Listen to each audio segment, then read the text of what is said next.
Merci d'être avec nous à Midi News, la suite de votre émission. Beaucoup de sujets à vous soumettre, dont ce qui s'est passé à Nîmes avec cet homme qui a été tué par balle devant son fils dans le quartier du Chemin Bas.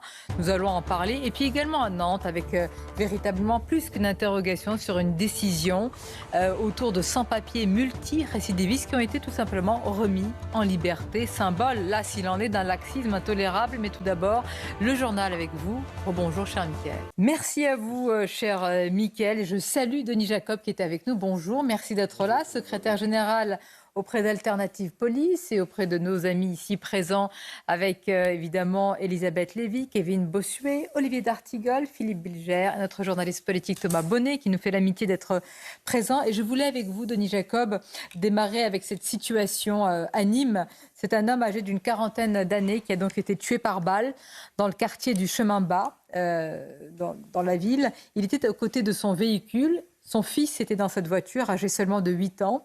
Il y a eu une fusillade et cet homme a été abattu. Victime connue des services de police, la piste du règlement de compte et du trafic de drogue a été immédiatement privilégiée. On a souvent parlé ici même de Nîmes, de certains quartiers, surtout le quartier Pisevin. Là, nous sommes dans le quartier, ou en tous les cas autour du chemin bas de Nîmes. Véritablement, je vous avoue quand même, je suis allée voir tout ce qui s'est passé à Nîmes depuis quelques mois. C'est édifiant. Édifiant. Et là, nous sommes face, alors peu importe que la victime soit connue des services de police, ça reste une victime abattue devant un enfant dans une voiture. Comment le policier que vous êtes, face à cette multiplication sans doute des règlements de compte et sur fond de guerre de territoire, réagit aujourd'hui? J'ai l'impression que c'est une bataille, il ne faut pas le dire comme ça, mais perdue quand même à l'avance. Malheureusement, on a des secteurs de France qui sont gangrénés par les trafics, et notamment les trafics de stupéfiants. On pourrait parler aussi longuement de Marseille. C'est malheureusement pas nouveau. On est plus quand même dans le cadre de grand banditisme. Moi, je n'ai pas préjugé de cette enquête. Peut-être que c'est une affaire de petits délinquants, mais on ne peut pas non plus occulter que ça peut être dans le cadre d'une affaire de grand banditisme, de règlement de compte. Quelle était l'implication de cette personne dans un potentiel trafic de stupéfiants? Je dirais, je mettrais un peu ça de côté par rapport à tout ce qu'on connaît de l'autre, comme cette affaire à Nantes sur ces 4 individus qui ont été relâchés sous OQTF. On a de toute façon un problème dans notre pays, et je le dis avec une sincérité et une solennité importante. Aujourd'hui, la police n'est plus en capacité seule d'agir. On demande toujours à la police de faire, mais on ne règle pas tout ce qu'il y a autour. On ne peut pas continuer à donner le sentiment que la police ne travaille pas au prétexte qu'il n'y ait pas de suivi des affaires qu'il traite. Et je ne veux pas faire, parce que ce n'est pas dans mes habitudes, le procès de la justice, mais plutôt le procès de certains magistrats qui sont comme des politiques, comme des élus, dans une espèce de permanence de politique de l'excuse, en mettant du sursis et en n'étant pas ferme dans la sanction. Et tant qu'on n'aura pas un exemple de fermeté en termes de réponse pénale, le policier seul ne pourra pas endiguer, malheureusement, la hausse de délinquance, puisque les statistiques du ministère de l'Intérieur sont tombées. La délinquance est en augmentation en 2023, elle l'était déjà en 2022. Donc cette affaire, c'est une affaire criminelle.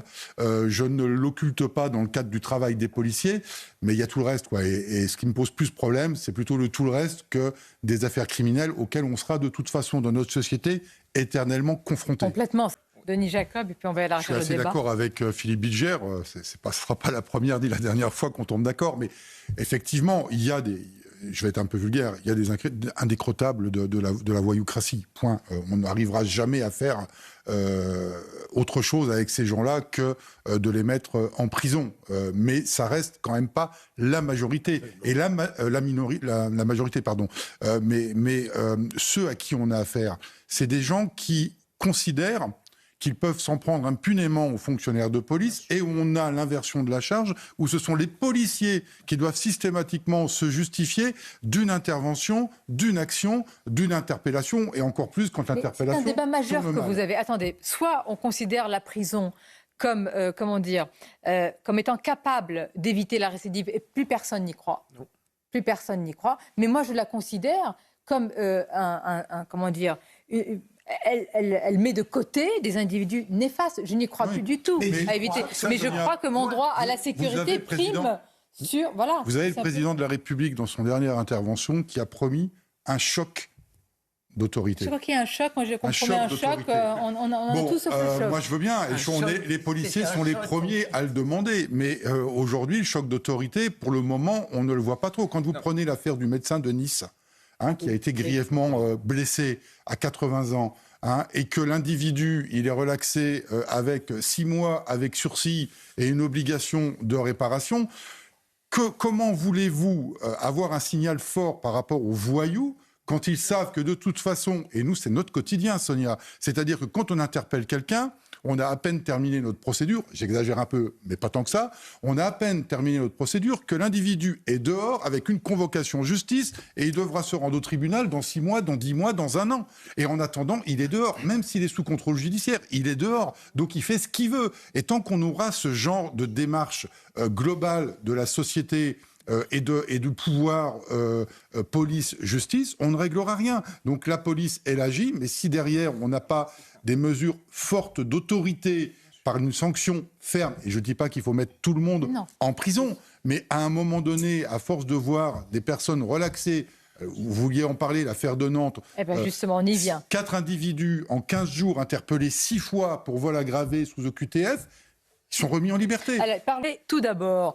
Il a été présent à une, comment dire, c'est une rencontre en fait avec avec la CRS 6, avec la compagnie de la CRS 6. Il était en déplacement, il est vrai, dans le cadre des Européennes, il faut le dire, Thomas Bonnet. Il s'agit de Jordan Bardella et une médaille lui a été remise. On va voir la vidéo. Alors le ministre de l'Intérieur n'a pas du tout apprécié. Il a demandé un rapport, une enquête.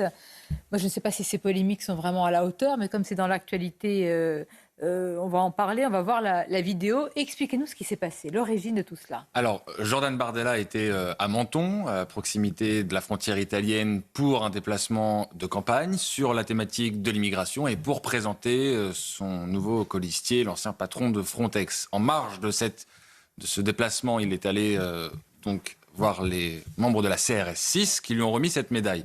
Ça n'a rien d'inédit, c'est pas quelque chose qui sort de l'ordinaire. Ce qui l'est un peu plus, en revanche, c'est le fait qu'il y ait une communication sur les réseaux sociaux et par la suite, le ministre de l'Intérieur, Gérald Darmanin, qui s'en soit offusqué, ce qui devient par définition un sujet qui prête à polémique parce qu'on était, on l'a dit, je le répète, c'était dans le cadre, en marge d'un déplacement de campagne électorale. Est-ce qu'on peut écouter peut-être, je demande à Sébastien en régie, la séquence pour voir la teneur des échanges, sûrement des remerciements quand on reçoit une médaille. Écoutons.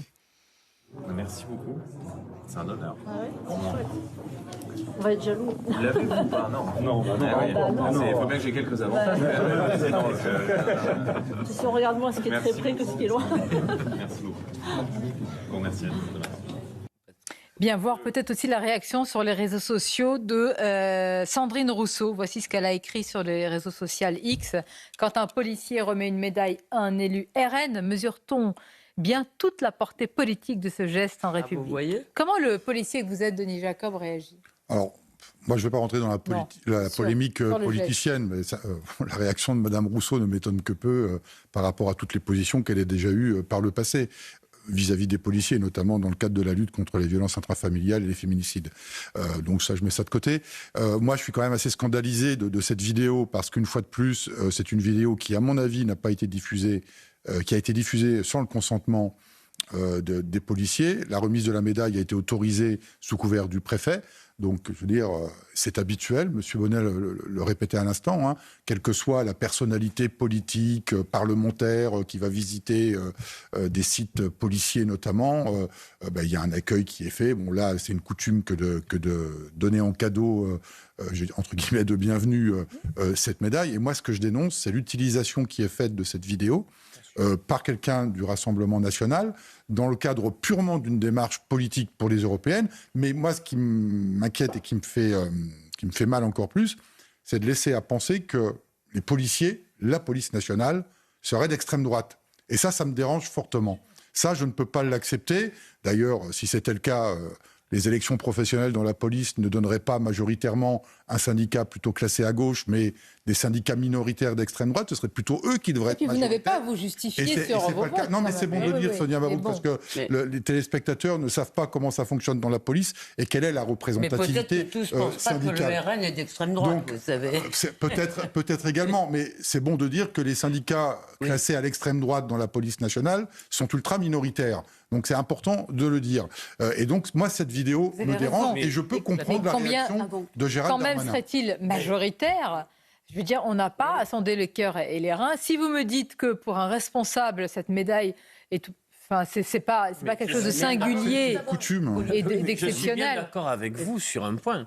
C'est la vidéo qui pose problème, Bien son sûr. exploitation politique par le RN dans le cadre d'une journée de campagne. En fait, moi, ce que je vois, une forme de panique. Parce que je vois, si le ministre de l'Intérieur est à compter les médailles et à voir ça, en fait, ce qu'ils craignent, c'est qu'il y ait une forme, enfin même pas une forme, c'est ce qui est en cours, ou une normalisation, banalisation, appelez ce que vous voulez, du Rassemblement national, qui reçoit des médailles, qui peut se rendre auprès de corps constitués comme la police et d'autres, en étant accueillis et même très bien accueillis, puisque ce que dit Jordan Bardella, moi je l'ai en interview ce matin, c'est que les policiers, et peut-être ça, il y a une différence, et ça ne veut pas dire du tout qu'ils votent pour le RN ou autre, mais qu'aujourd'hui, que quand ils se déplacent, m'a-t-il dit, c'est sa parole, il m'a dit, de nombreux policiers veulent être pris en photo, me disent des choses, j'ai un accueil qui est tout à fait, convenable et très chaleureux, et c'est ce qui dérange une partie de la classe politique. Mais c'est vrai, Sonia. Mais pourquoi? Mais parce qu'on a certains élus, il n'y a pas que le RN, mais on a certains élus qui portent un discours qui répond à la réalité à laquelle sont confrontés les policiers. Donc, à un moment donné, forcément, quand on a un élu comme ça qui se déplace, il y en a qui, parmi nos collègues, qui veulent faire un selfie. Et sur la réaction de Gérald Darmanin, il faut quand même savoir que quand on a un déplacement d'une personnalité politique, là on parle d'un chef d'un parti, normalement, l'information doit remonter jusqu'au au moins cabinet du ministre. Quand il y a un déplacement d'un élu qui va visiter un service de police... Il paraît qu'il aurait fallu que le préfet interdise un déplacement... Peut-être pas de l'interdire, mais est-ce qu'au niveau de la préfecture, c'est bien remonté au cabinet du ministre? Ça, moi, je ne le sais pas. Mais est-ce que Gérald Darmanin, en tous les cas, son staff, était bien informé de la visite de Jordan Bardella ou pas? Si c'est pas le cas, c'est pas anormal que Gérald Darmanin demande à minima au préfet de s'en expliquer. Non, mais juste par rapport à ça, vous parliez tout à l'heure d'Éric Masson. Je vous rappelle qu'en mai 2021, il y avait une manifestation devant l'Assemblée nationale.